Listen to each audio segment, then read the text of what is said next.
কি জানি বললো নামটা মাছটা? বেগুন। বেগুন না, যাই হোক মাছ পাতায়, তাই তো? হ্যাঁ পাতায় মাছ।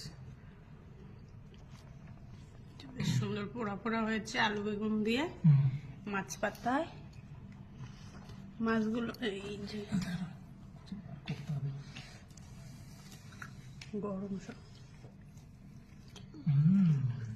পমফ্রেট টাইপের মাছটা, কিন্তু পমফ্রেট না, অন্য।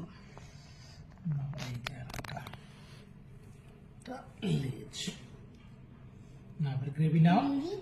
নিচ্ছি, তুমি একটু টেস্ট করে দেখো তো কেমন লাগছে, তাই না গ্রেভি? ভালো লাগছে কিনা। আমিও তাই না গ্রেভি। কথা কম বলতে হয় আমিও খাবার সময়। তাই না গ্রেভি। ভালো হয়েছে? তাই না গ্রেভি। Yam yam. ভালো লাগে না গ্রেভি। এবার দেখবি খান বোর্ডটা কিরকম।